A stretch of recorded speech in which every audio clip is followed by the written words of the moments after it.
Welcome to the premier podcast of strength and conditioning, Ing. Power Athlete Radio. Hey, Tex, great to see you. Good to see you. I feel like we haven't done this in years, eons. I've been gone. I know. Welcome back. Thanks. And we are joined by the illustrious Mr. Spitz. Dave, great to see you. Thanks, guys. I appreciate you having me back. Well, I know. I mean, it's second, third time. I don't remember.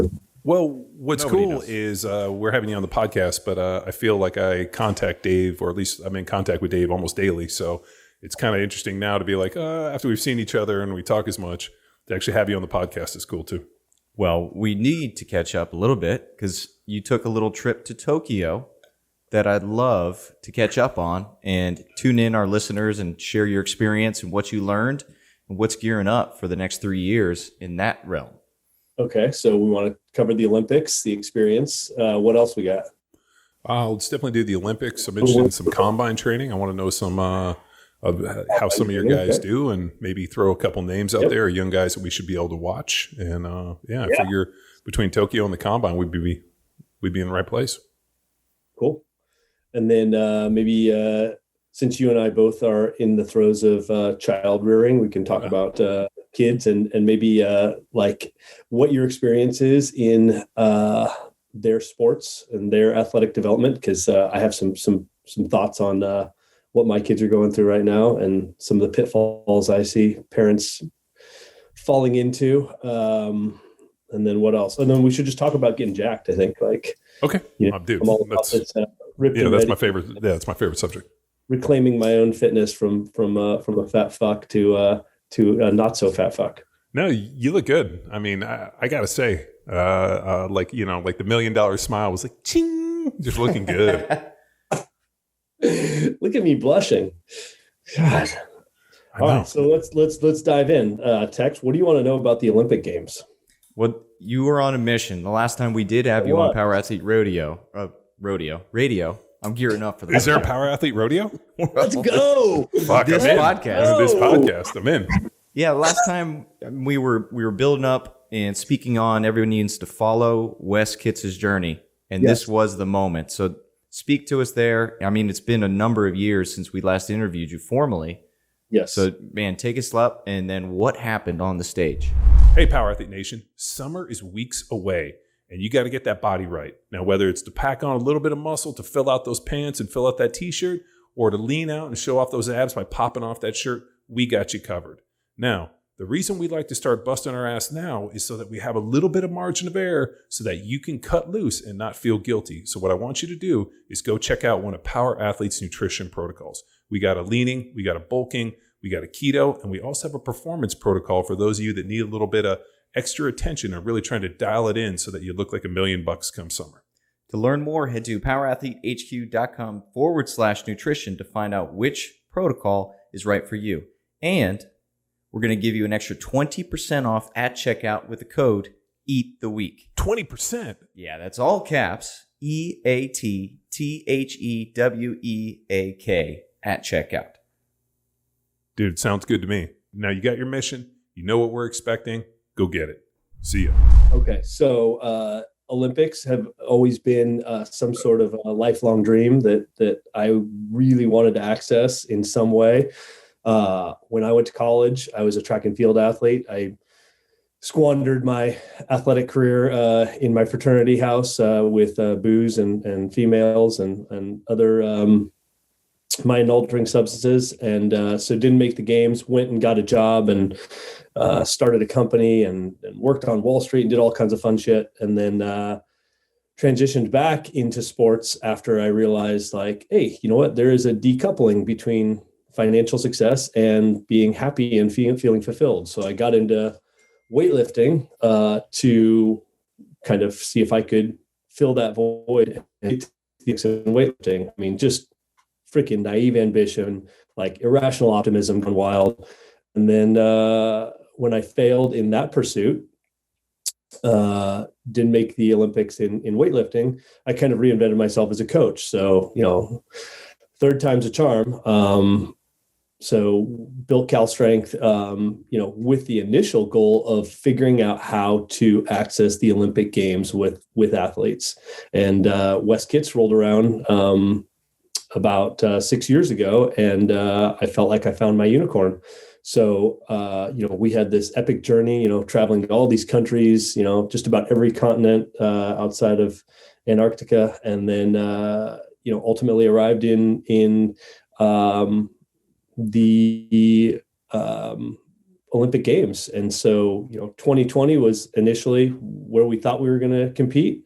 So, you build the quad plan, you build these 4-year training cycles to arrive at this spot, and bring your absolute best result to the platform. With COVID, we had a whole other year tacked on to that quad plan. So we had a 5-year plan. So, I mean, just like you can imagine, being asked to run a marathon, you sprint the last, mile, thinking that this thing is coming to a close and you're going to leave it all out there. And then, you're told, oh no, you got 6.5 more miles. Keep going. Mm-hmm. So, the idea that we had to retool and rethink our strategy and essentially, train at a very high level for a whole other year was a whole host of challenges that was brought about that I wasn't expecting. But at the end of the day, we got to go to Tokyo. I had always said that if, the United States was able to finish in the top 10 in the Olympic Games, especially in a prestige class, a weight class that other countries really care about and invest heavily in, that would be a success. Wes ultimately set an American record in the snatch on the Olympic stage, which was cool. So more weight than was ever lifted by an American, and then was promptly surpassed by about 15 kilos in the snatch by some of his, competitors. So it just felt a little bit, we were both like, geez, that just happened. In the day and age when the sport was supposed to be cleaned up, it's like, oh no, it's as dirty as ever. Unless you're American. Right. Unless you're American, unless you're poor Wes and Dave that are limping into the Olympics, probably guilty of human rights violation, making the poor guy train in the condition that he was towards the end. So at the end of the day, though, he finished 8th place, which going in, I was like, okay, that would be a successful outcome for us at this point in weightlifting. And so, even though I kind of accomplished our goals in terms of what I initially thought was possible, we left the games, feeling a little melancholy, like, geez, we did all this for an 8th place finish. And there was just the results from the top 3 dudes, were so stratospheric in comparison that there's no amount. Wes on his absolute best day would not have been able to access the podium. And so that was a little bit of a letdown. But at the end of the day, the Olympics, it's just an inexplicable experience. I mean, from the amount of love and gratitude that just you get showered with, to the text messages and all that stuff that you get from friends and family. It's just it's really a neat opportunity to kind of reflect on where you are, where you've been, and ultimately where you're going. So if you can access the Olympics as a coach or an athlete, I highly recommend it. Do you have an athlete in the pipeline for the next 3 years? Yeah, we do. We have the number 1 ranked weightlifter in all classes right now, a guy that trained with Wes in the year plus leading up to the Olympics. His name's Nathan Damron, and he is a beast. He is something to behold. I mean, this kid is he is a weightlifting machine. If there was a purpose for a human on earth, this Nathan fits it perfectly. The way he squats, the way he moves. So he's actually in a situation where, his result on his best day could win us a medal. So it'll be exciting to see what happens. We've got a couple competitions to go between now and Paris 2024, but we have the roadmap built, and I think he's going to crush it. What's his sporting background? Is he another football guy? wrestler that started weightlifting at a young age. So he had a couple coaches. Buddy of mine, real good friend, Travis Mash, worked with him for a while, and then he kind of Nathan kind of just for whatever reason parted ways with weightlifting almost completely, and was working at a Amazon warehouse before we just called him and said, hey, you know what, we need you here, we need you to train with Wes. I'll give you an opportunity to kind of like reinvent yourself. And he grabbed on and wouldn't let go. So he's reinvented himself technically. So he's got a brand new technical model that he's working off of that's created all these efficiencies, and kid's just crushing it. Weights dropping in the background. Perfect. No, I mean, it's, man, I know we discussed it when I saw you recently, but I mean, it's got to be kind of hard. I mean, geez, I can't even imagine going into the Olympics if you're Wes, knowing that like, even if you were to PR every single thing, you wouldn't even get within striking distance. Like, I mean, it just goes to speak to like the motivation and just the fucking grit of that guy, that he still was like, you know what, like showing up here, who knows, something might happen. Somebody might get hurt. Somebody might, default, and I might have an opportunity to put myself in the right place. Yeah. And who knows, you finish 8th, like the way the testing's going now, as long as they hold these samples, guys are getting popped, a decade after the fact. So there's a chance that he might get a medal in the mail one day. Yeah, no, Adam Nelson tells us a story about same deal, him losing the gold and then them giving it to him in, what was it, Burger King in the Atlanta airport. Man, I think it was a Chick-fil-A. I think it was Burger King. My favorite Adam Nelson stories, like the one medal slid across the table and the silver. Like he met a dude at a Burger King at like the Atlanta airport, and they like swapped medals, and he's like, this is how it goes. That's Adam was really like, we talk about mindset. Like I had Adam talk to Wes on a number of occasions, and like we worked with Adam on the mental side a bunch, because I mean there's nobody tougher when it comes to competing. So yeah, he was very helpful actually. You talked about athlete model for a moment. He's got the right model. So explain that to our listeners just a little bit. I know you have the opportunity to work with football players preparing for the combine, Olympic weightlifters, and other athletes. So what is that mindset and approach? Well, this is the model that we need to build for this individual. Well, what I was referring to with Nathan was just a technical model. So like a roadmap for movement through the snatch, the clean, the jerk, having these set of parameters, these guidelines, this model for him to default back to. So as you train, you get pushed outside that model, whether it's because you're just too sore to create the positions, or in some cases you feel so good and so loose, like you're no longer able to feel like the tension in the same places that you really do. Your start position might adjust a little bit. So, weightlifting is always like it's a game of continuing to change your body, change your ability, your proficiency, your efficiency, and then figure out, okay, well, what did that do to my technique? Did that move me outside my model? So having some sort of like very consistent dialogue, some very consistent framework for how we move keeps the lifters accountable. And so, if we're in an accumulation phase or a realization phase, the body's going to feel significantly different. There may be differences in body weight at that time. So just being able to default back to, this is how we move. Are we squarely in the model, or is there something that you need to tweak? Is there some drills that we need to do to push you back in? And so it just keeps the guys accountable. And how important is it for an athlete to hold themselves accountable? I know with the coaching Olympic weightlifting, you very hands-on approach. So what is it that you help connect the athlete to their bodies? What are some tools there? Dude, that's a great question. I mean, it is the better you get at coaching, I think the less you actually have to be like micromanaging all of their movement. Because once you build this model and you guys agree on it, it does reside within the athlete to be accountable for this movement. And so, we can just we could exchange a glance like, okay, that was, we definitely didn't create this position properly, and he'll know it and I'll know it, or attention was not assigned properly. And so the athletes are incredibly accountable for their movement, and they should be able to feel it at a very high level. And you feel that can be translated to a team sport like football?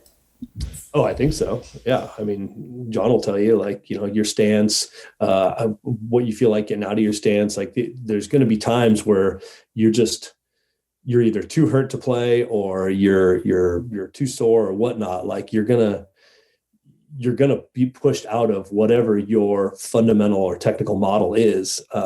So, being accountable for how do I make the adjustment to either get my body back right so I can achieve this technical model, or what kind of adaptations can I create around it? So I think that quality movement is it's the most important aspect of a consistent high performer in any sport. Yeah, we used it with film. So everything we did was filmed. So, I mean, all of a sudden you get into these patterns where everything feels normal, and then you watch it on film and you're like, dude, that's not at all what I thought I was doing. Yeah. So then you have to go back and be like, all right, well, you know what? I'm just going to try to this practice work on maintaining I bend my knees, or, pad level or position. And you try to change one thing at a time, and you go back and you watch film and, did I accomplish my task? And that happens all too often, especially early in the season. If you're in training camp, things that, you think you're doing just aren't necessarily what you need to be doing. And, one of them is bending knees, pad level, position with your hands, all these different, foot position. So what I used to do is watch film kind of religiously, looking for those movements. And I knew what I needed to do just based on, like, visually. I needed to know, I knew what it needed to look like for me to be successful. Now it's just a matter of what are the things that I had to do to make it look like I wanted. And that's kind of an interesting, I think that's what he's talking about. Like, what needs to happen, and everybody knows, we talk about that coach's eye. I know what efficient movement looks like. Now I have to tweak my body to make that happen. And like you said, it might be, more mobility. It might be more flexibility. It might be rest, or it might be just fucking lazy. Well, which happens a lot. Dave, I'm working with high schoolers and got the go hards, but then there was 2 injuries that happened at a game because, we leaned too hard on guys, and then they wouldn't, you ask a guy, are you okay? Can you make this run? And then they, of course, say yes. And then that's the one that leads to an injury, in the fourth quarter. So 2 instances, essentially, put it on the athlete, but they didn't know themselves enough, to be honest with us, to then get us out there. They wanted to win, but eventually it caught up to them. So now I got an off season to work with them to help them understand that, so as they go into their senior year.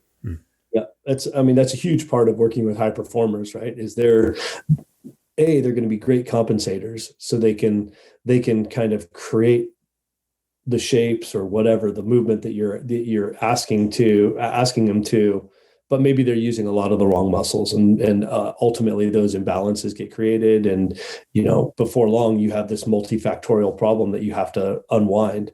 And so, like, I think that's the job that I feel like, as a coach, I have to be aware, so that the athletes have their technical model. They're trying to accomplish this thing, and they're being accountable to accomplish this thing. But for me, if I see them accomplishing these movements without prioritizing, like, the recruitment, without making sure that they're doing it the right way, that's where I feel like I've got to step in and make some changes. Because athletes, like I said, they're amazing compensators, the best ones. So they can create the movements you're looking for, but are they doing it the right way? And if they're not doing it the right way consistently, then it leads you down a path to injury. Yeah, that was Craig Bueller's deal. World's best athletes are those that can compensate around injury and dysfunction better than others. Yeah. And, he's like, everybody gets hurt. Certain people get hurt and can't do it. Other people get hurt and body finds a way, like athleticism isn't just, and I always thought it was Craig's great way to describe it. Like, you guys look at athleticism in terms of movement. I look at athleticism in terms of compensation, that the best athletes learn how to compensate around injuries. Mm-hmm. Yep. And then they get to the point where they're so broken that all of a sudden it's like one thing happens and it's a straw that breaks the camel's back. I'm sure Dave's seen that, where, yep. all of a sudden you're like, hey, this guy's moving, and like one little tweak, and all of a sudden the dude can't walk, and you're like, oh shit, he was really broken. Yeah. It's I mean, it's crazy. Like Wes was like, towards the end, it was like medial hamstring was shut off, and so the sartorius and rectus femoris was like taking all this load, and then all of a sudden VMO would just shut off, and he just literally couldn't get into a squat. VMO would be so fucking painful, and he would have all this nerve entrapment that would occur at the fiber level. So all these nerves were just being grabbed by the fascia, and he was just like in debilitating pain. But it took us so long to figure out how to work upstream to address the VMO with rec fem, and then ultimately sartorius. And like the poor guy had so many freaking PRP injections and different treatments to get that stuff resolved. It was hard to watch, but at any rate, let's talk about something nicer. In terms of the training, I always go back to Louis Simmons, like, to master Kung Fu, the training has to be severe. So, like there's definitely a severity to Olympic weightlifting and in the training to get these guys into that position.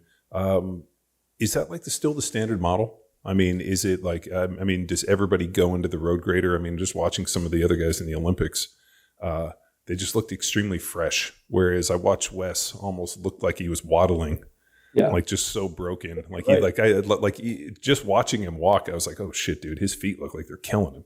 Yeah, and these other guys look so like spry and ready. So yeah, the truth of the matter is, he was a strong candidate for the Olympics in Rio. So it was one of those things where he almost ran a full 6-year quad, because we sprinted really hard into the Olympics prior. So he had that year, then he had the 4-year quad, then an extra year of COVID. So he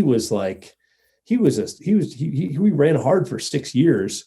And we do, I think, a reasonable job, having 2 anchor dates in a calendar year. So he has this block periodization model that he runs, because you're not working on,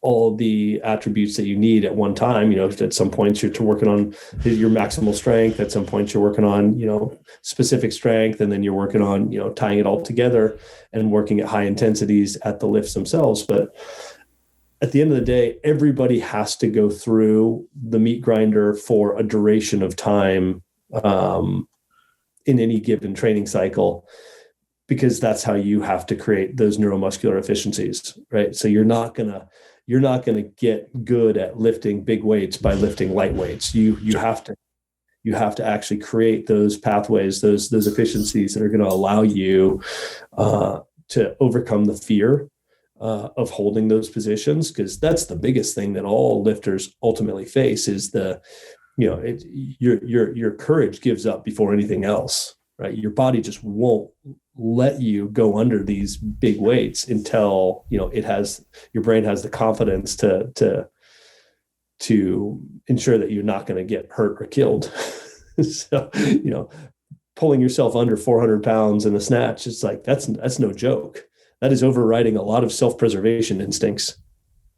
And so you have to spend time lifting heavy weights in order to do that. And if you lift those types of weights with any sort of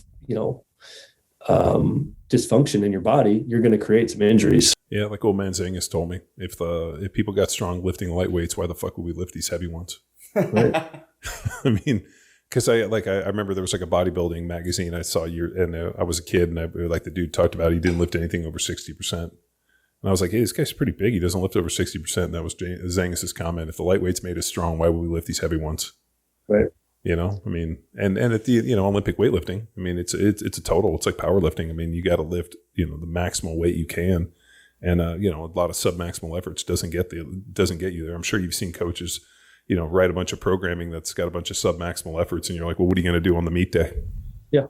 And ultimately the guys that don't lift heavy very frequently, those are the ones that have like the catastrophic failures, right? Because your body's just not prepared for it. So, the guys that hit their 90% or 100% once or twice a year, those are the ones that really sustain like the big injuries.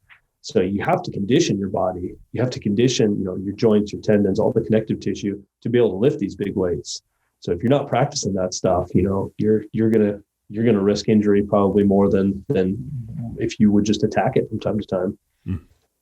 Taking the trip out there, did you meet any interesting coaches that you took some notes from? Any bottles of kidney stones shaking about out there? Or are you zoned in on your athletes?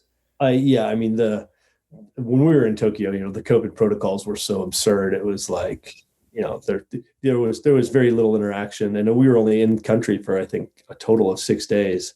So we did spend the first 3 weeks in Honolulu. So that's where we prepped. So we were in Waikiki Beach, cruising, sitting at a hotel, training twice a day in this cool conference convention center that USA Weightlifting had pimped out into a weightlifting hall, which was awesome. It was an incredible experience. And we got to take Nathan, our current kid, with us. So that was fun. So, but no Bulgarian type coaches that I got to interact with where I was like, holy smokes, you're like, we're going to stress out a goat and then kill it and drink its blood because somehow that's going to, those extra stress hormones are going to make it work. Dude, when I say a prestige class, like that's what the people that are responsible for producing the results in these smaller countries in those categories, like they literally will do anything to win. So they're playing a different game, but why is so like the most dominant in the world, especially in the heavyweights, is like Kazakhstan and Iran and these countries. Georgia. Yeah, there was a kid got 5% of the Georgian GDP going to protect him. I don't know. It's like well, dude, I just saw a kid set like a what was it, a junior record with like some crazy like. Yeah, it was like a 572 clean and jerk, and the kid's like 18 years old, weighs like 370 pounds. I mean, something astronomical where you're like, what? Just when you think the sport's getting clean, like, oh, no. we are here to see what we can do. So, but I mean, the sport itself, it's in jeopardy. We only have, the IOC is taking us down to 3 spots on the men's side and 3 spots on the women's side. That's the maximum that any country can send at this point. So like it's slowly just bleeding us down to, supplanting weightlifting with some sort of gaming at the Olympics, Is it because it's because they know it's dirty and they can't clean it up? I think that's definitely part of it, but also just the way, if you have a dirty sport, then you have corruption, right? You can't have one without the other because somebody's got to protect these athletes. Somebody's got to kind of turn a blind eye and make sure that they can continue doing what they're doing. So there's a lot of money that changes hands. No nice way to say it, but at the end of the day, like if you have a sport that relies heavily on cheating in order to win a medal, like you're going to have corruption. And so that's what the IOC is really concerned with. They're probably not getting paid enough. Yeah, so they're not getting those big wires. I'm just kidding. That's not true. They're like, now I'm flying way too close to the sun. My wings are going to get clipped for sure. Nobody listens to this. Yeah, our parents don't know. Yeah. There's like 2 parents, and well, then let's change gears to combine. So we're sports that people actually care about. So you've had a big class. We had the awesome opportunity, for those that don't know, that in 2019, John and I went out February during your draft class, and John had a unique experience teaching some offensive linemen some specific skills and then how to act during the interview and answer the questions. So they'll put them in the best position to, appear the right way. Yeah, the world's best fashion show. Hoping to be the most fashionable people out there. Yeah, and teaching those guys how to punch. I was the punching bag for that example. So hey, you had 2 of those guys out of that class that John worked with, Patrick McCarry and Ryan Bates, both ultimately, were free agents that signed nice second contracts. So, No, and They I should send told you a check, John. dude, I'll take it. But no, I mean, I told you from day one. I don't know if those kids are going to get drafted, but every one of them could play. I mean, Yep. that's kind of a weird realization to be like, hey man, like I don't know if you're going to get drafted, but I think you can play this game. And like I played with a bunch of guys that didn't get drafted that could play. So I mean, it's not always in, you know, as much as people love to believe. I mean, the NFL and the scouts make huge mistakes. Look at Tom Brady. You know, of course, and ultimately, you know, that's our goal, is to make sure that they are in a position to go and play the game at a very high level, at the highest level that they can possibly play. So the Underwear Olympics is just, you know, that's a part of what we're doing in the 8 to 10 weeks where we've got them pre-draft. But really, you know, my mindset is we've got to build these guys into the most durable functional athletes that we can build them into in a short amount of time, and then equip them with the tools so they can go to the league and be able to self-assess and either, you know, diagnose and then correct injuries or things that are going to befall them in the league. So give them all those tools. And that feels like a different approach from what I've spoke to different people about, and John's experience, where they're focused just on the show versus preparing them as an athlete to actually play the game. Yeah, the two are not mutually exclusive to me. Like you know, you have nothing else to focus on in these 8 to 10 weeks. Like there's no school, there's no playbook, you know, so it's one of those things where you can really lean hard into the fundamentals of your position. And then you can, you know, work on your base levels of athleticism. And then you can train, you know, to run the 40 fast and bench press 225 a bunch of times and broad jump and do all the lateral stuff. So I feel like the program has evolved over the years where, you know, we're very efficient with our time and we get a lot done inside of the 8 to 10 weeks that we have these guys.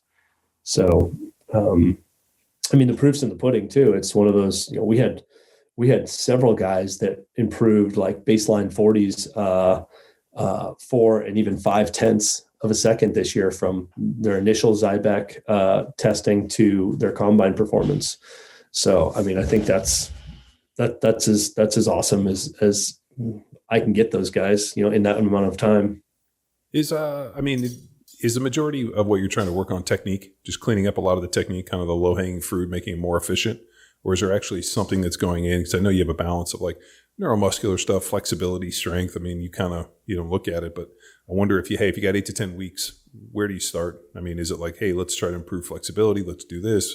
Is it efficiency? I mean, you know, what's the hierarchy in terms of, you know, I mean, taking elite level athletes, you got 8 to 10 weeks to try to get them to run faster. Yeah. And in the, they're coming off of their college season too. So they're relatively detrained, right? This is not like you're getting completely ready to go athletes. Like a lot of them have, you know, bumps and bruises that occurred to season, or things that just weren't addressed properly. So we start with an assessment. So we have this 72-point assessment that we go through to kind of determine, you know, from postural standpoint, strength testing standpoint, and then kind of looking at what's hypertonic and what's hypotonic through the entire body.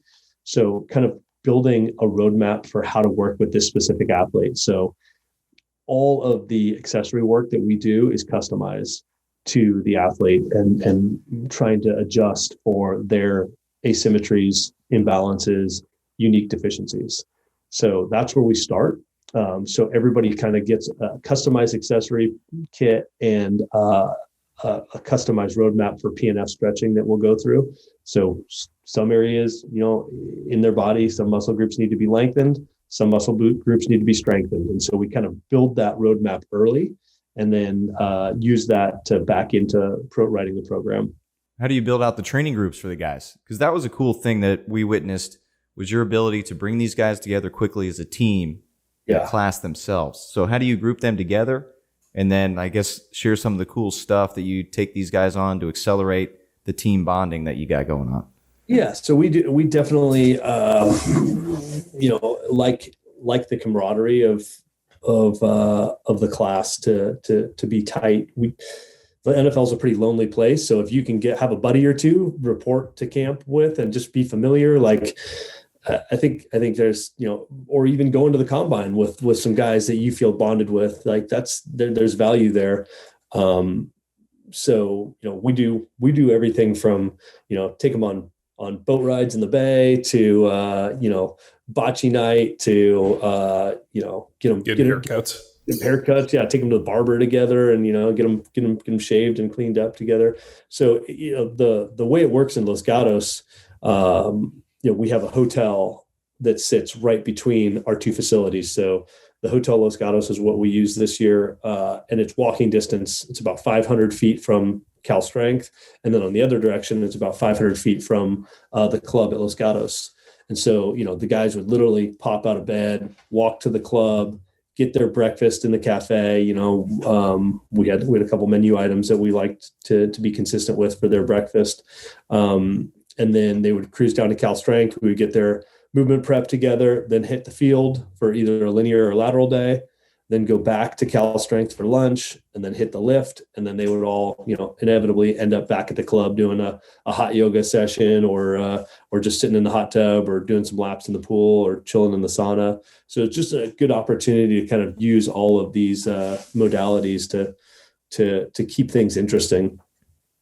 Do you keep guys together by position, region of the country? Like, how do you form those lifting groups?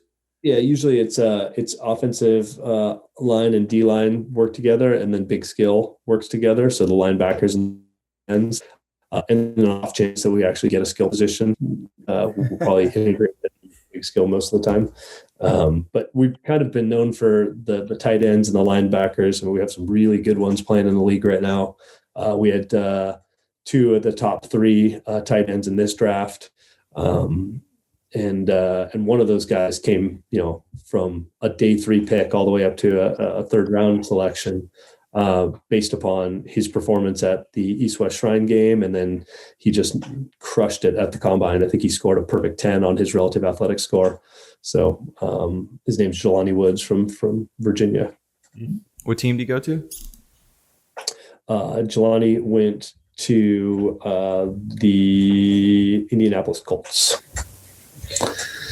And then we had another young man from UCLA who went to the Denver Broncos, again in the third round. So add to our collection of tight ends in the league between, Zach Ertz and Austin Hooper and Dalton Schultz and Colby Parkinson and Caden Smith. And there's a bunch of them now that are in starting rotations.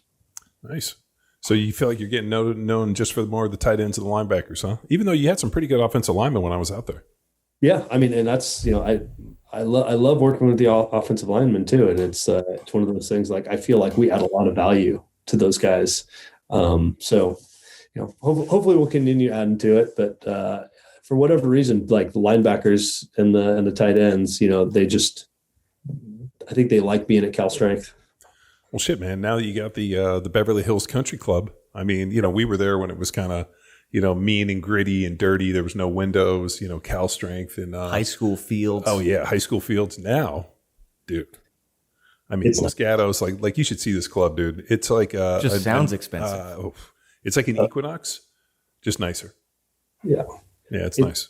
It's pretty cool. And then on the weekends, we bring the DJ up. So we have resident DJ cruises over. And so we've got this whole pool party set up on the weekends. We serve beer and wine and hard kombucha at the cafe. It's definitely, nice. It's definitely something that I was never expecting that we would ever be a part of. But no, I sent my wife pictures, and that's the type of vacation she wants to go on, like someplace like that. That's train and have a pool party. Dude, that's right up my wife's alley. Like, I sent her like all these pictures of all these little cafes, places to eat, and a really nice gym with a pool. She's like, dude, that's like our type of vacation. And then it's 20 minutes from Santa Cruz. You could be on the beach, toes in the Santa Cruz like in 20 minutes, or you could be in the city in about 45 minutes. So it's really centrally located, and it's pretty exciting. And I've moved. Our best weightlifters have moved down to Los Gatos. And we're running all the NFL off season and all the NFL scouting combine prep down there. But Cal Strength San Ramon's still crushing it. Lots of youth athletes and a bunch of strong national contenders on the weightlifting side. So we're having a good time right now. is it kind of the I guess you could say, like, they start in one place, and when they kind of arise to a certain level, then they get to go down to the country club. Yes, exactly. Once you've proven your worth, then you get to get down to Los Gatos. I like it. Work hard. No, we're gonna upgrade Santa Mona eventually too. It's just a matter of time and how hard I want to get a bigger American flag. Is that possible? The problem is you guys are so tucked in the back in that space. I mean, you'd have to go into that front space. Yeah. I don't know. We'll solve that problem after I get Los Gatos all the way up and running. Sure. So, but nice. It's fun, man. I mean, just new challenges on the business front and new opportunities. It's like I've always, everybody that knows my story knows that when I left USC, I went on the business side and kind of created a bunch of, like, fortunately somehow, I don't even know how, financial success out in the business world, and then went back to weightlifting and in this gritty, like, athlete life, this austere athlete life, to try and find fulfillment. And now that I've been to the Olympics, I'm like, you know what, we need more money. So I'm leaning back into the business side. So it's funny that it's kind of like ebbs and flows. Well, it feels like if you want to make a run at the Olympics, you're going to need a lot of funding. Yeah, that's true. So yeah, I feel like the days of shoestringing it or bootstrapping it to the Olympics, you got to have corporate sponsorship. Not have any success. I mean, so all of our lifters, they get paid a stipend. They get, they all have, affiliate program, so that, whatever they sell from our online team, they get a piece of. So, we just try and take care of them on every front like that. But they still need all the orthopedic and, physiotherapy and all the recovery and regen stuff. So it's not inexpensive. All the supplementation stuff that is not performance enhancing. That's not illegal performance enhancing. Sure. Well, I mean, it feels like, I don't know. It's kind of like, I guess you could say, like almost like gun control. Like, I'm fine if they want to regulate guns as long as everybody's guns are regulated. It's like, regulate, like, take guns away from the police, the military. I don't like where they all of a sudden be like, no, you have to be regulated, but all these other people don't have to be regulated. It's the same thing with, like, the issue with the Olympics. You have one, country that's, hunting, trying to catch people, and you have other people that are like, this is just what we do, and we help our athletes. So it's, it needs to be a level playing field. Yep. I mean, I just try and square it with myself. Like, for every athlete that I work with, like, my goal as a coach, my job as a coach is to get them to achieve as close to their genetic potential as possible. That's it. Right. So, like, whatever that is for you, like, we have to play within these parameters. And so it's a Rubik's Cube that I'm just continuing to try and solve. And, it forces you to get more creative, like, from the cold water immersion and sauna to, the dosages of EPA and DHA to the vitamin D to, like, all of the other things, the creatine, the beta alanine, everything that we try and do to kind of just round out all of those areas of potential improvement. Cool. Makes it fun. Well, let's lead that into the next question here in child development. Mm-hmm. So you get a lot of individuals, 18 plus years old. Yeah. They've been through a lot of different training programs, and then your aim is to fix them to still reach their potential. But now Imagine a parent is listening and they can start proper day one. And then you both have reared children. You're very more athletic than I, if we're using the Darwin definition. Yeah. No, that was, God, what's the name of the guy that led the charge on barefoot running at Harvard? He was Lieberman, I think his name. He is the one that, when he spoke at Ancestral Health Symposium, talked about evolutionary fitness is your ability to reproduce. And his joke was, like, Mitt Romney was fitter than anybody else because he had the most kids. Yeah, which I thought was funny because Mitt Romney's a fucking whack job. So So, I mean, there's no Too great political, John. Yeah, Easy. yeah. Easy. I'm sorry. We're not allowed to be political in this podcast. People get upset and then they leave us negative reviews. Like, oh, they talked about politics. They get strength conditioning, but they don't have to listen to politics. Well, easy, John. Let's stick to fitness. So, Dave, a parent has an opportunity listening to this podcast to put them in the best position to succeed long term, whether they like it or not. Where do they begin? Yes. All right. So, full disclosure, my experiment is underway. So I have 6, 8, and 10-year-old. So I have not actually proven this. Like, if you want that, you got to go watch King Richard with Will Smith and see how he raised Serena and Venus. But I can give you some like anecdotal things that I'm doing as a parent and some of the things that I see. Being the geek that I am, I built an athletic life plan before the kids were even born. When my wife was pregnant with our first, I pounded out an Excel sheet looking at like what sensitivity periods for development existed across what age ranges. So, at what point in their development can we work on things like, neuromuscular adaptation? When can we work on maximal strength? When can we work on muscle endurance? When can we work on ocular coordination? And so kind of just defining what parameters exist and what types of sensitivity periods we can really utilize to drive some athletic performance. Because for me, my kids, I don't give a shit if they ever play a sport at a high level. Right. I really just don't care, but they're going to be athletes. So building athletes, it's just going to help them in every facet of their life, whether it's fitness or, recreational, sports, if they want to go snow skiing, if they want to go mountain biking, they're going to have the tools to do it. And so building this athletic life plan, I can tell you from like the earliest stages, like 6 months old, they were in the pool. And so we led them to at age 4, they could compete on swim team, because I believe strongly that kids need an objective truth, and they need sports that are bilaterally symmetrical, and they need to learn to go at full speed. So they need to learn to apply maximum effort to something. And so swimming is a really good starting point for that. And we talk about like win or learn. Doesn't matter whether you popped your time or not.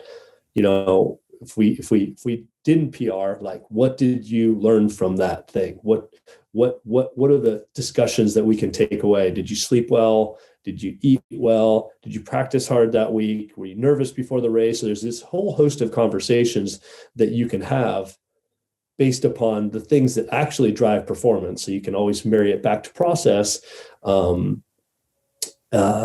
So swimming was the first sport, but the basic rule of thumb is figure out how you can provide an objective truth so that they can learn, process, and they can face adversity and learn some disappointment.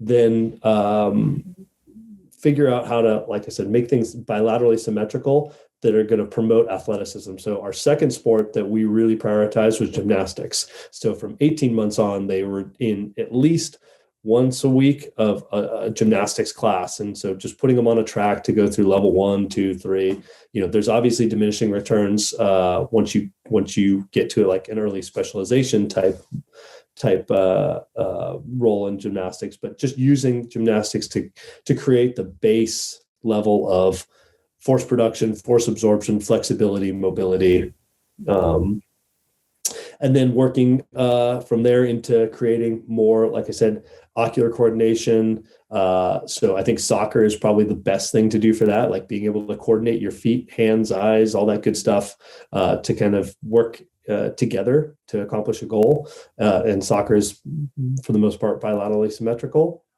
Same thing with basketball.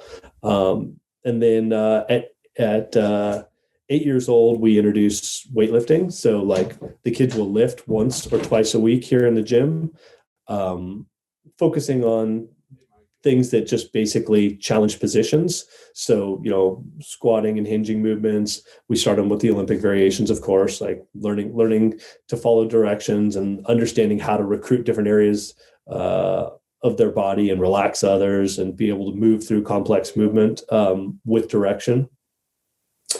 And then ultimately, when they get to like that 10, 11, then they can start to play more asymmetrical sports. So they can start to work through like baseball, lacrosse, golf, my son just picked up. So kind of just adding the complexity of the asymmetrical sports on after that. So that's kind of my basic roadmap. But the most important aspect is to create a diverse and systematic amount of stress as they grow.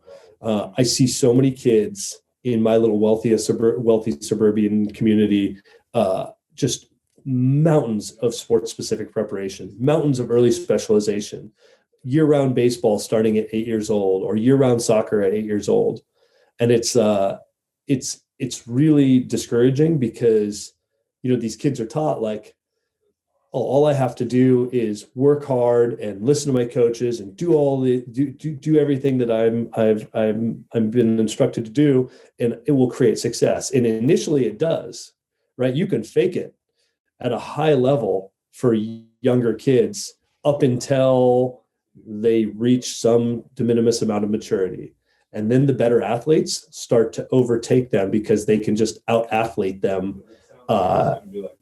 So it doesn't really matter how technical, tactical, fundamental you are if you're a shitty athlete, because you ultimately get surpassed. And so what does that ultimately teach kids? The chickens are going to come home to roost, and you've just imbued them with this lesson, like, as long as you work hard and do all these things, you're going to be successful. And they get to sophomore, junior year in high school, and they no longer are. And so what does that do to their psychology? And so that's what I face a lot here at Cal Strength is like, okay, so you had this plan, and now the plan is somehow not working out the way you thought. So what do we have to do?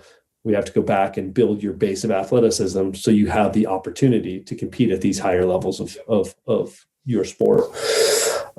So there's one message I would say, like, just watch out for the entrapments of early specialization. It's very appealing to have it's alluring to have the best 11-year-old in the pool. It's or the best 11-year-old on your soccer team and be able to travel around, but watch out for what happens 5 years down the road. Yeah, no, we got stuck in this. We had a similar deal. I mean, it was gymnastics, swimming, the whole deal. Because we live next door to a horse riding facility, my one daughter has romanced herself into riding horses every day, which pains me because there's really no future in it. Like, the top for these girls is pony nationals when they hit like high school, and then the majority of them stop riding. Like, very few people, like Bruce Springsteen's daughter, finally got into the Olympics after like 20 years of trying in her own private barn. So like, there's not necessarily something attainable. And I'm always like, I like the riding, but we got to work on some other sports. And my one daughter swims, plays basketball. I mean, followed the same model. They still do gymnastics 2 days a week. I told them to keep bringing them to gymnastics until they tell them they can't come anymore. Yep. But yet, like my one daughter, they wanted her to actually go on their more competitive team, but it interferes with her riding stuff. And I'm like, God, I fucking hate these horses. And not to say that like it's not athletic, but it's more like a balance piece. Whereas like it's not. I mean, I guess like you could judge it either way, but like for her at as good an athlete as Killy is at 10. Like, to see her just riding horses, I'm like, there's other sports out there. You need to go find other things. So I'm in that constant fight with my wife, who's all obsessed with horses as well. Yeah. I mean, I've always thought, a better athlete will make a better you plug and play, whether it's baseball, horseback, right? Like, so prioritize your athleticism and understand, like, if you could just do a little homework on like where these sensitivities lie. Obviously, you can't take an 11-year-old into a weight room and force maximal strength development because there's no endocrine response that's going to happen, right? There's no testosterone that's going to help drive any real protein synthesis. So you're just going to initially get them a little stronger through neuromuscular efficiencies, and then they're going to plateau and get stressed. So like, understand like sensitivity periods for athletic development, what qualities you can bring about at what age ranges, which kind of like coincide with the pubertal cycle, and stay away from early specialization. And that's my That's my overriding message. But I do How do you think, fight that? I mean, it's like the early specialization thing, especially here in Texas, blows my mind. Yeah. Like these like traveling teams, like my daughter's a pretty good basketball player, so like all of a sudden they were like trying to book her on all these teams and traveling this and this. I'm like, dude, she's got swimming, like she's got gymnastics. Like she's not going to play basketball 5 days a week. And then we were interested in maybe doing some volleyball stuff, and the volleyball was even worse. Mm-hmm. Like the hey, you're going to play here, then this club and this team, and then you get with this group of girls. And I mean, we saw it with basketball. Like she played on one basketball team, and then we signed up for another one, and then hey, there's this traveling team and this coach in here, and it just like it looks like, well, dude, she's 10 years old. I want her to do other things. She likes to swim. She needs to do gymnastics. We got to at least get in the weight room 1 to 2 days a week. I mean, there's all these other things that we need to do, and it's like. And the only thing I could think of is just a money model for these coaches. Oh, well, and this is a battle I've been fighting for years. Sport coaches, they just want more skill work. The skill work, but the point you made here, Dave, like until that point where they get out athleted. Yeah. So I've always argued for athleticism, but this helps bolster the argument that I present to many sport coaches. I love it. But to build on that, man, in Texas and I imagine in California, it's the same, dude. I think it's worse in Texas. California was like with baseball. I mean, the baseball thing is insane. Like my brother's going through it. And my nephews are like 6. And they pretty much are playing baseball, like 3 different teams in this. And he's like, well, they like to play baseball, so I'm okay with it. But it feels like, at least we were growing up, there was periodization through sport. Like you played baseball, you played basketball. In the summer, we went to junior lifeguards and it was beach stuff. And then football started. So, I mean, we didn't specialize until you got to high school, which was, 14, 15 years old. I mean, up until that point, we played every sport. Yeah. And it doesn't matter if the kids, quote unquote, like it, like at some point you're going to run out of adaptation energy for that sport. Like you just do. Everybody has a finite life in sports. And the earlier you start playing year round, like your clock is ticking. And so, it's going to take a mental toll on them. You just get, the monotony of a sport just is going to ultimately, affect their long-term love affair with the sport. So, I kind of just think about it like the tortoise and the hare, like, yeah. So what? My kid is not going to be the best baseball player because I'm not paying for sports specific preparation above and beyond his season. But at some point in the future, like he's going to motor past you because he can throw harder. He's got better bat speed. The velocity is there. Like the hand-eye coordination will be there. You can always make up fundamental and tactical easier than you can the base of athleticism. It's a much easier bridge to gap. You can learn sports quickly if you're a great athlete. It's really difficult to learn how to be a great athlete if you're good at sport. And Dave, I witness this every year. So lacrosse it's not a youth sport here, at least here in Texas. Yeah. East Coast for sure. But then we get kids that fall out of love with basketball. Yeah. They fall out of love with football or are not the size to compete at the varsity level. So then, I'll give this a shot because my buddies play. And then the athletes, they by 1 year, then they're competitive. And then it's just this sense of their skill increases. And then they're like, oh, shit, I'm good at this. And then you see the posture rise up and the confidence, and then the buy-in builds. But because of their athleticism, they acquire the skill quicker than kids that have been playing for years. And then like we give them more opportunity because they can and they know how to, more importantly, compete. Yep. No, it's I agree. So that's my 2 cents. I mean, we'll see. Maybe my kids are going to be abject failures, but at least there's some thought and some planning going into their long-term athleticism. Well, so, man, like so my son just got done playing flag football. And 6-year-old flag football, it's pretty interesting. Like the kids that played when they were 5, and then my son was new to the team. So he doesn't really understand sense of urgency. He's pretty fast and can run, but you hand him the ball and he kind of doesn't understand that you got to run as fast as you can. Whereas all the other kids kind of understood it a little bit. And, and then the kids that also have older brothers are, move a little bit faster than those that don't. And so it was just kind of interesting to watch them out there, and also how focused the coaches were on winning. And I'm like, dude, I was supposed to assistant coach, and I kind of bowed out because we just had different philosophy where I was like, hey man, every kid should play, and I think they should have fun. And the goal is to get them to come back next year. Whereas the other coach was more focused on, no, we have to win and teach these kid plays. And I'm like, how about fundamentals? No, we don't get to work on that. So I took a step back, but pretty interesting to see even at this age. And I was trying to explain it to the dude. I'm like, hey man, all this is great, but we want them to have fun because there's going to be a day when maybe this isn't going to be fun. Yep. And we want to try to get them there. And, and then the idea of dude, there's probably your son's ability at 6 years old is probably not a great indicator of his chance to go play in the NFL. I was like, I didn't even play football till I was 14 or 15 years old. So you're telling me at 6 that, but what the fuck do I know? Yeah. Nope. I have similar experiences, but yeah, I just kind of sit back and just let the other parents and coaches do what they do. And, I think that we're just going to continue to execute on our plan, see what happens. But I definitely think I will take.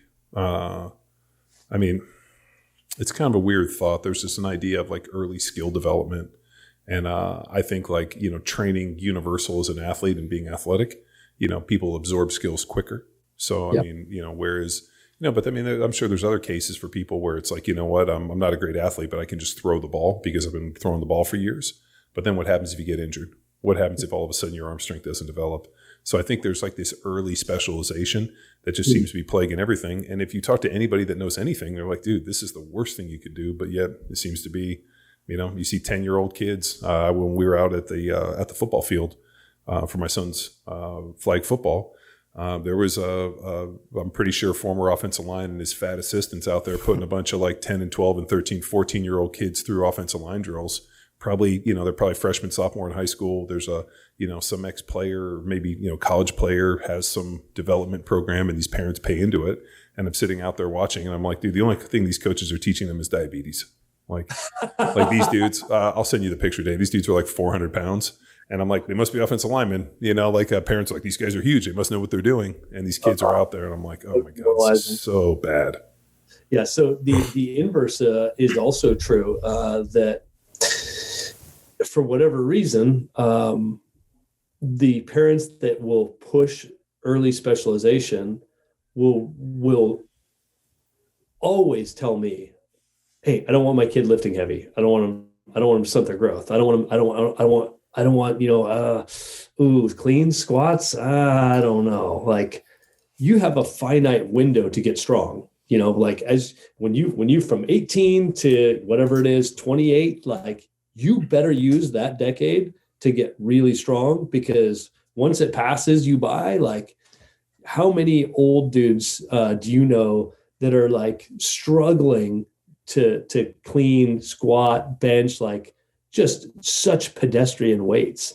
And then so once that leaves you, that time horizon leaves, it's really difficult to ever kind of build real strength. And if you don't have real strength, it's very difficult to stay fit as you get older.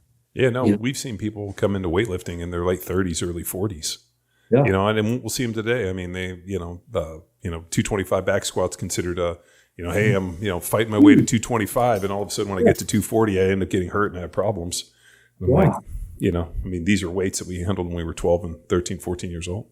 Yeah, I'm 45. I squatted 440 the other day, ask the grass. I feel healthy. I still clean, 330, and this is all, I don't have a problem with guys my age doing testosterone replacement therapy, but it's not something that I do because I don't want to continue to do it into my old age. I don't know where you get off that train. So for me, if you don't have a foundation of strength, it's impossible to stay fit and healthy. Not impossible, very difficult to stay fit and healthy as you get older.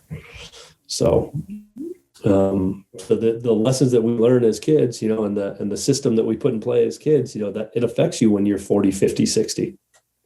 What do you think about that, Tex? I agree. I'm looking forward to being 60 so I can be like, yeah, man, I'm still strong, relatively. Yeah.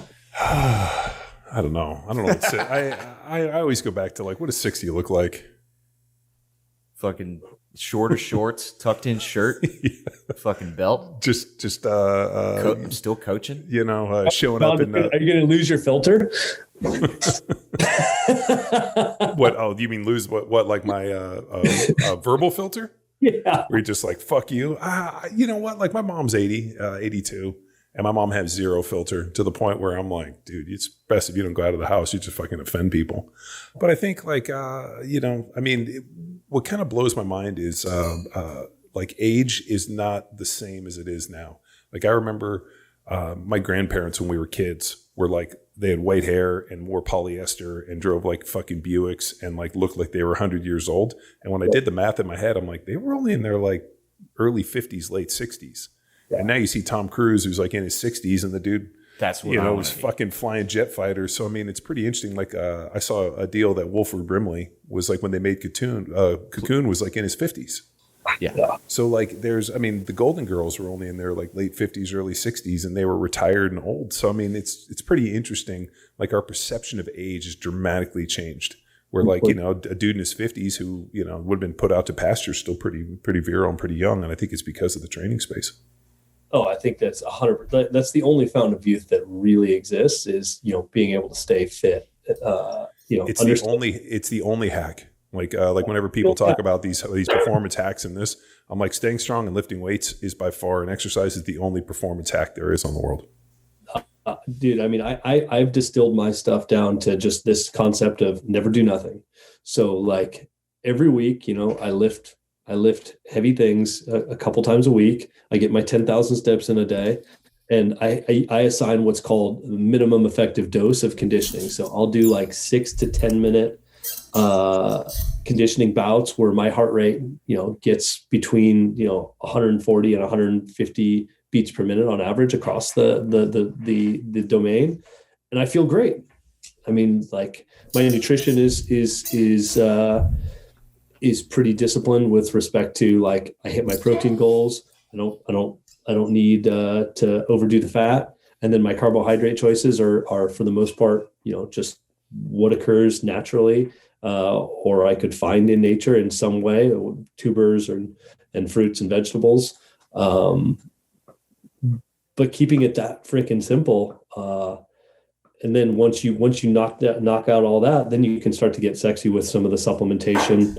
I mean, the heat therapy, cold water immersion, that kind of stuff. But if most people just did those few things, lift heavy weights a couple times a week, walk 10,000 steps a day, get some decent sleep, and just do a little bit of conditioning to get your heart rate up, like the world would be a much better place. Yeah, don't eat like an asshole. That's it. Which I totally did on that bike trip. Yeah, you can eat like an asshole. It's not as if I didn't, but I'll tell you this. It's not as if I ate bad food, because what's good is if I stick to the gluten-free thing, it pretty much helps you avoid anything fucked up. Like when we went to some cake and pastry place. I'm like, you got anything gluten-free? And they're like, no. I'm like, I guess I'm drinking coffee then. So like, I think like just staying the gluten-free thing helps me avoid a lot of shit. Like, they got a bunch of desserts. I'm like, any of those gluten-free? I guess I don't get them. I think so. Like that kind of helps. And even though gluten and all this stuff is delicious, what's that? If you go gluten-free, I mean, you pretty much knock out a lot of the processed. Yeah, it just kind of solves all the problems for you. And it's for me the gluten bomb is kind of hit or miss. Like I can like get gluten bombed, or I can have something and nothing will happen, and then other times it'll happen and fucking dude, it'll like shut me down. Mm-hmm. So it's just easier if I just avoid it. And especially like on a trip with like a whole bunch of people with cameras and stuff, I'm like, dude, the last thing I need to do is get gluten bombed riding a motorcycle, because it kind of puts me into a coma and makes me real tired. Yeah. And then I got to go to the bathroom a bunch. So I'm like, nope, not doing it. And sleep on the side of the road in Ireland. Yeah, that was a bad one. Was that dude, that wasn't always an aversion for you though? Were you always? Yeah, dude. Since I was a kid, this is wild. So my dad had this idea that you had to have a big bowl of cereal, like heart healthy grains every morning, and non-fat milk. So he would pour us this like massive bowl of like frosted mini wheats, grape nuts, like whatever it was, and then all this non-fat milk. And I remember waking up in the morning and being like pretty excited to go to school, pretty energized. I would eat and then like go into this like glucose, gluten coma till second period, to the point where I would fall asleep in first and second period. And like, I'd get like written up, sent to the principal's office, get yelled at for sleeping. And I remember my mom's like, why do you keep falling asleep? You're not getting plenty of sleep. I'm like, Mom, I feel great when I wake up. As soon as I get to school, I'm so tired. And it's years later when I got my blood work, they're like, dude, you're really allergic to like to gluten. And, you have this big allergy. And I'm like, well, like, what would it cause? And they were like, uncontrollable, diarrhea, like really tired. Like, do you find yourself after you eat a bunch of like carbs or like a gluten something, you feel like you're going to fall asleep? And I'm like, oh my God, every fucking day of my life, first and second period, as all I went to school. So as soon as I cut it out, I was fine. And I just remember thinking like my dad gluten bombed me every single day. And so, yeah, I just, delicious. Oh yeah, but it's so good. So yeah, I mean, this was when Dr. Tom tested me in like 99 or 2000. So, I mean, at that point, like, here were the foods I was reactive for, and I just didn't eat it. And so I haven't eaten, I mean, on occasion we'll eat something, but for the most part, like 99% of my day. So it's just saved me probably a lot of stuff. I'm like, oh, that pizza looks really good. Do you have a gluten-free one? No? Okay, I guess I'm not getting that. I'll get the steak salad. So it's helped me in a lot of ways because on that trip, dude, I'm not kidding you. These hipsters know how to eat. Like they fucking know these little hole in the wall places. Maybe that's part of like the hipster code. You get a funny hat, some cool tattoos, and like a curly Q mustache, and next thing you know, fucking hole in the wall places to eat. But the gluten-free thing saved me a bunch. Yeah, they know facial hair and places to eat, huh? And probably microbrews. Yeah, a lot of IPAs, and then a whole collection of like flash shitty tattoos. Oh yeah, you're like, oh, is that a pirate ship and a compass? Okay, yeah, okay, you're a hipster. Yeah, you have a pirate ship and a compass. Like, oh fuck, these are hipster tattoos on your hand. Yeah, on your hands and your neck. I got a pirate ship on my neck and compasses on my hands. You know what that spells? You're not ever getting a real fucking job. So you got to open your own coffee shop. Yeah, you got to open your own shit. Like you got to be a chef, a barista, or something, or trade Bitcoin, which isn't going for people very well right now. Yeah, that's yeah. What do you think? Like the world's going to hell here on the. The cryptocurrency is super fascinating, especially like the fact that Luna coin hemorrhaged like 97% of its value in like 24 hours. It was like $30. Was it on like the other morning at like 8:15, and then the next morning at 7:30 it was $1.93. I mean, I can't tell you how every kid that's their first investment though. Like, yep, I got my crypto wallet going. Like, not anymore. You don't. Well, what's funny is what I do now is like when my daughters get money, I basically take the money and I'll put it in their little crypto wallet, and I let them buy stupid things. Like they bought Shiba and they've bought like Doge and all this stupid stuff. And so they're like $100 but thank God I didn't know any Luna and no Bitcoin. I was like, dude, don't get anything. Just get something like stupid. Like you put like $10 into something that's like 0.0001 and they get a whole bunch of coins. I'm like, I don't know, hold on to it. You might forget about it 20 years from now. Who knows? It might be worth something. It might be worth nothing. Yep. Mine have crypto kitties. So they bought kitties that are little NFTs, and they get to, whatever, breed them and, end up being unique kitties. Gives them some sort of framework for how the whole crypto space works. Just a basic understanding of blockchain. But the reason we were doing it was I was trying to get them on the conversions, and I'm like, okay, so you have $1. How many of these can you buy? And so then they were like, well, I have all these. I'm like, well, what can I do with them? I'm like, well, at some point somebody might be able to trade them for goods. Yeah. Like if like if you use Bitcoin, you can buy, let's say, a Tesla, but you're going to have some conversion, and there's going to be something, and so I was trying to explain it to them, and I was like, let's just get some. So they had like $100, and I was like, just let them go through and pick these coins. And it just makes me like, it's kind of a little interesting, the fact that Luna, which is considered a stable coin, is able to hemorrhage its value. And what's crazy is about 3 weeks ago, there was, like I basically get like an investor thing like every day that kind of lets me know what's going on in the crypto stuff. And they were talking about this thing was going to go to $100. So people were going in big. And the only thing I'm thinking is like, this has got to be a Ponzi scheme. Somebody's got to be running a short. Like this is unregulated fucking markets and stocks. And, and then the interesting thing in the Bitcoin market, like 100 dudes own 90% of all the Bitcoin, and they just basically trade and manipulate this currency. And it's like fucking, they said that it was 40% of the Bitcoin market was new over 45,000. Wow. So 40% of the new Bitcoin market has come in over 45K, and now it hit 26 today. So time to buy. Yeah, unless it keeps going down, No. I mean, these guys are all buy the dip. I mean, and what's also fascinating to me with the crypto stuff is the amount of Instagram kind of like support pages for crypto that they're using to try to drive the market with like these like memes and just these like different like pages that are dedicated to it. And I know they're probably all owned by 3 different people that are using it to like fucking influence the market. Yeah. Hipsters. Well, I mean, it's an unregulated securities market. Can you imagine if like there was no regulation on stocks and bonds? I mean, it's the same thing. I mean, it's fucking Wild West. Yep. Driving without traffic lights. Yeah. So, yeah, I feel bad for anybody that put their fucking life savings into crypto. Yeah. Well, I mean, unless you bought Bitcoin at 400, and then you're always going to be right. So, I mean, even if it hemorrhages, you're still fine on it. And I have friends that bought it at like $1,000, $500, bought it cheap. So they're like, I don't give a shit what it does. Yeah. Well, all right. We've covered a range of topics. Yeah. I do have one final note, Dave. And this dates back to 2017. I took a little trip out to Cal following a seminar and never wasting a trivial opportunity to connect with the coach. You took the time to sit down with me and explain athlete development and a pyramid. And I was throwing all these questions at you because I attended a speed clinic, and you gave me a great piece of advice that I still hand down to any coaches that I work with that are younger in the space. And like I was taken from Dan Paff and all these questions for you. And then you were reverting back to, okay, well, who does he coach? It was track athletes. And so then every question that I asked, you're like, okay, where'd you learn it? Who do they work with? And then you instilled, like every coach, you need a filter. So at that point, we were just getting into this idea and articulating the athletic development model and athleticism at Power Athlete.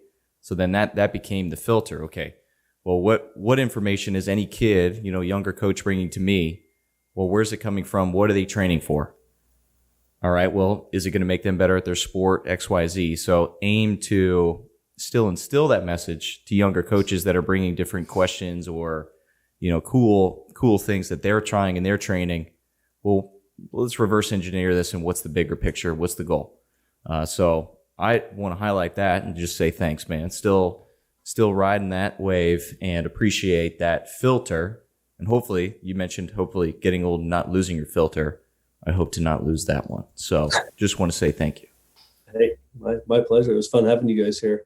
And it's been awesome. This the Power Athlete Cal Strength relationship has just lasted for a long time, and I'm just grateful for you guys and putting out good content and actual thoughtful messaging around strength and conditioning and athletic development. I mean, you guys are authentic in the space, which is not exactly what I would consider to be the norm nowadays on the internet. Funny statement you make, so it actually helps to have some qualifications and actually work with some people on the internet these days, more so than just a fancy Instagram page. Yeah. But it's nowadays, I value my friend group way more than I ever did before. Like there's a couple of guys that have been doing this a long time that I'm like, not letting this person go. So anyway, I appreciate you. I appreciate you too, man. It's always good. And dude, I was stoked to come out and see your new facility, dude. That was awesome. It's always neat to come out and see and be like, oh, I see we're going in the big time. So it's cool to see you guys grow and the good things you're doing. I mean, shit, dude, I left there and was like, holy shit, if I lived anywhere near here, I would have a membership at this place. Hey, it's pretty nice. So if you're in Los Gatos, take a look. The club, LG, and Cal Strength. Love to show you around, get a workout in. Cool. For sure. Awesome. Well, dude, thanks for coming on Power Athlete Radio for third time, second time. Nobody knows. No. Well, all I know is you're Not one enough. one of our most illustrious alum. So thanks for taking the time. Thanks, Dave. Take care, guys. See you.